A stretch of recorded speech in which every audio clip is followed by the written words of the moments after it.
Manipur mikok thidringai mitop sing khandokduna maramda halan khidrabadi state chigi yellow group sing mutkiba yai haina ekhigi campaign for just and fair delimitation convener Jitendra Ningobana phongdokpa wafam maru oina Manipur da illegal immigrant kaya se sangsalakduna lamdam asigi khunai lon lengak lon senmilon achoba se theng ama piriba ase ko khange harabadi ekhigi census ki thorang tawriba si da ekhigi ngasai gi mikok thidringai sida mitop sing khandokduna halan kibase tangai fadanamak hena maru oi haiba wafam dune oza makhatana ozagi oiba opinion kari thambini Najida masigi oribo hoji update sorangna ko so far my knowledge aigi kanota lairiba si kanoni dili kanoni hariba census si tawna bagi akan bogo India gi kanola instructions laire then madugi preparation me ama sanction ba hore in the meantime Manipur da kanoni hariba si kano tawba yagi roi karigino haiba matamda ngasai mitop mayama phoman mayama chak thongja roi dena phoman ji sum khantok dia ana phoman mayama hapaga chak thong saya bongdeba saksu sabi yaro habani aduna phaudu amani khak phoman yauraga di khara su khantok jinja ba ko aduna paktak na sing masinga kha kana phoman masinga phau masinga manaraga di sadu kamai sadu ino habani da sem aduna ngasai gi lairiba phoman yaliba illegal immigrants mayam se aduk matik yame habani aduga akhui tawhai da banga ta gi kanu sida saidani khoi se kanuni even kota gi tribe hen oiba natana ne isa gi mindset su tribe na seng bo wina ga uthorok yauri se census to bu 2021 da bu khoi district ani cái sector mapan đó cái tàu cái hiện cất limba miki all Mali như na cái missing hiện cất cái sang cái leisure ba cái nation cái leisure ba cái triple cái 10 times atu time cái hiện cái sibu cái ya bra hai bani da aduna siguma mayam singa ski tawhideba mayam duna ngasai gi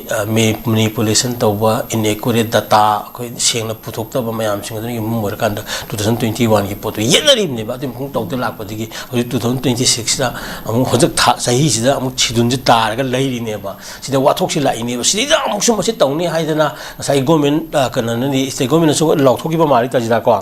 aduna January gi 2026 ta gi na 31st March 2027 bogsi district में आंजे freeze तो Romani use को freeze तो वो लोग मकाई मागी Laing थोड़ा सिंह करीम तो भी यार चतुर्थ सिन्ना तक भी सिंह करना लोग भी यार है हमने क्वेश्चन दी करना हाई बम मयाम सिंह सिंह मरक तले सिंह रिबा फौमान मयाम इलीगल इमिग्रेंट मयाम दो मधु हाना तक थोप kadabani haiba miyang ki demand du ni ba akoina tawraga lai se adugi part amo oina demand gi paring da cha lai ba movement ni ba ihong ne ba hoji lai se aduna si akoi miyam support tawgdau ni aduga hari post ma yak sengna aksai gi kana NRC should precede delimitation or census and high se sine ba akoina tawri se masi constitution ba right ni aduga maling gi ba sana kanglon ati kan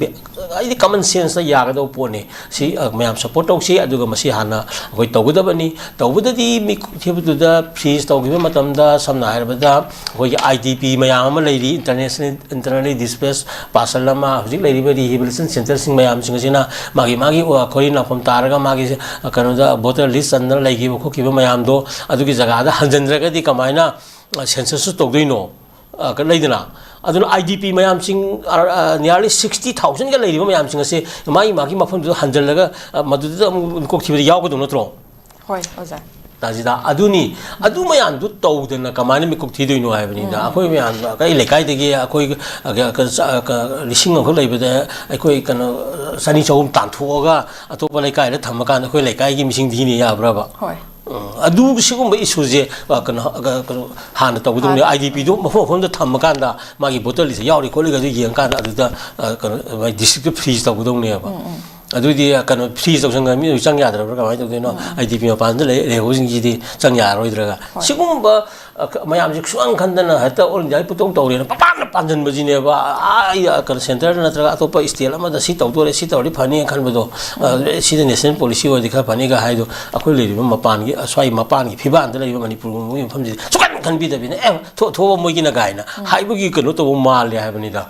si mayam se anyway adum ta ta la ya ta जो है रे तादर हम जो honour किनी खले अदि तरह के दी कह दो दरे हेने हेने कन लाव दो ने बा हेने हेने कन लाव लाउदी तोम लाउ यारो हैबा पुन लाउजी हैबने अदुनि यूनिटी ना हाइजे फ्रॉम कुथा तरुक तरे के लेरिबा मयाम सिंग सिदा मसी कलेक्टिव वॉइस अमा पीपल्स वॉइस बॉक्स सोपोली बॉक्स डी हाइरिदना आई सॉरी खोलाउने ना म्याम खोलाउजे सिगी मैम से यंकांदा अदुना हारिबा कनो मैम से इवन आईडीपी की तो 523 क्रोर वो कनो तो रिसेटलमेंट की काइरबनी को अदुगा इदु कनो अदुम फन सिनरी सिनदबा ज्ञान तादि अदुना सिगी मैम से यंकांदा हौजिक्ति यारि मखै कनो से इवन एनआरसी इटसेल्फ से बोदा आसाम तो होइदर इट इज सक्सेसफुल और नॉट काइना जि क्वेश्चन लेरिबनी अकुमार मता अखै खनाबदि हौरे नैनगरे को सिचु मखा ताना खनागदबनी if NRC is to be done and how से मसी is to be implemented ko kamai to da ke some kano ni maduda kano asam gi experience yang kan kari kari ko de masi da hapchon kari to bo ya ga ge bo khana dong ni har ga mi gi adam mai pak pangam dri ba pot me du si pusala kan se ju mai pak na tham di ke dong ni hoi adu mai pak na ba asam da to re na si ja asam ka da hu hu danga asam gi na si ai ni india gi kanam se to dri ko aduna india to dong ni hajer ga ju asam gi na si ji ne ba adu na si du mai pak pak ta ba question ju hang ga dong ne ba अदुग पाक्तब यारो पाक्तेना बुजबुक लैनरिनेबा तलोय खंतो कांदा कनोदा game अमा तौरगा थमग्रे अदुगा अमता लेरमद्रिगा हाइदो अदुमाय तौदना हारिबा deportation की मतांग identification की मतांग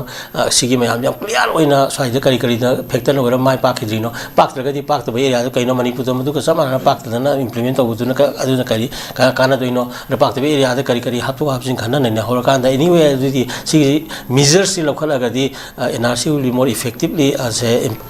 maybe more effective implementing the state guide to higher kanda madu ki no da preparation to thamgdong ne ko so the academicians intellectuals mayam gi kano mayam si su input mayam yam darka lei